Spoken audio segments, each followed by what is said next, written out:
Hi mga launchies! It's your girl Alona May and welcome back to my YouTube channel.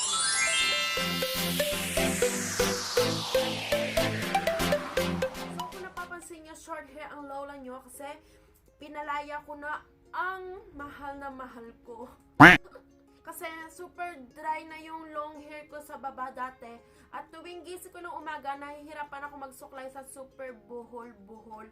Kaya nag-decide na akong i-cut siya ng short. Kahit mahal na mahal ko yung long hair ko dati, I decided to cut it short.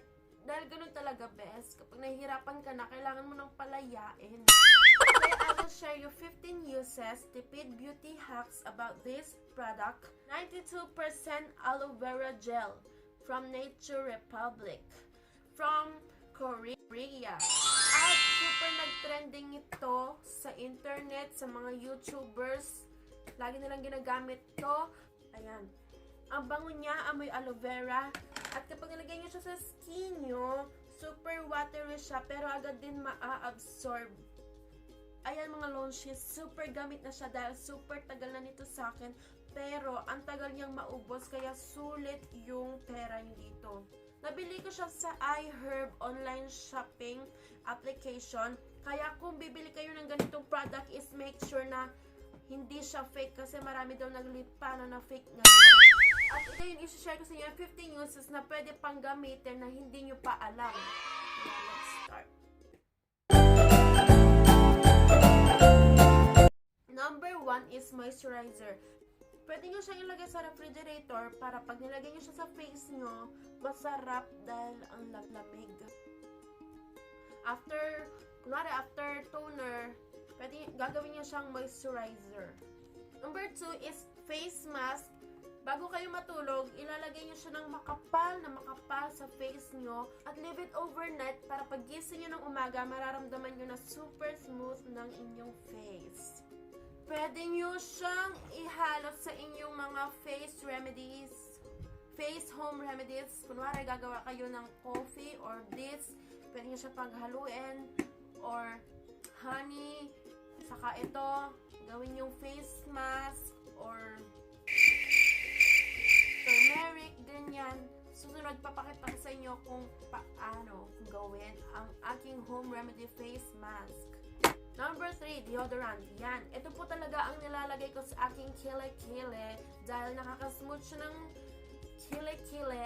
At napapansin ko, kahit hindi na ako mag-deodorant, ito lang, wala siyang amoy. Kahit dalawang araw ako hindi maligo, wala siyang amoy. Promise. Number 4, pwede nyo siyang ilagay sa dry scalp. Lagay nyo sa cotton. Yan, ilagay nyo sa dry scalp nyo para sa mga balakubak nyo. Pwede rin siya sa dry hair para maging shiny ang hair nyo. Number 5, for skin irritation. Kunwari, may irritate kayo dyan, pwede nyo siyang ilagay dahil pampasut siya ng skin irritation. Exfoliator. This is my best favorite. Aloe vera at sugar, hahaluin nyo, tapos pwede nyo gawing scrub sa inyong face. Cracked heels or feet. Yan, sa mga kalyo nyo, sa mga dry at crack na heels nyo, pwede nyo siyang ilagay.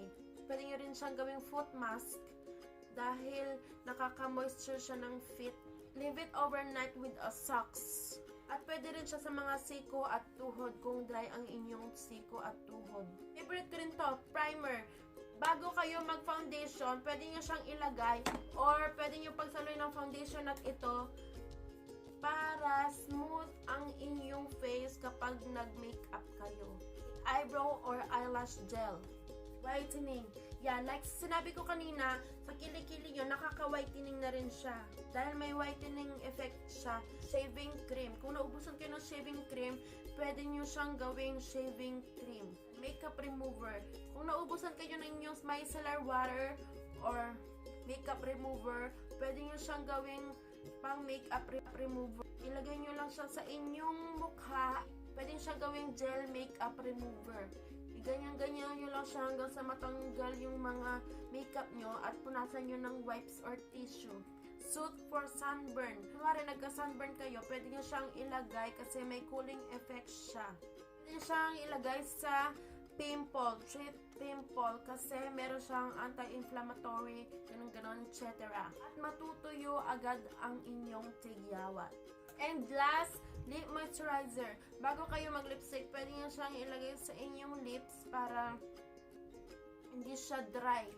Pwede nyo siyang gawing lip balm. At doon na po nagtatapos ang ating Tipid beauty hacks about this product. Don't forget to like, subscribe, and hit the notification bell button para ma-notify kayo sa ating susunod na videos. See you in my next video. Bye!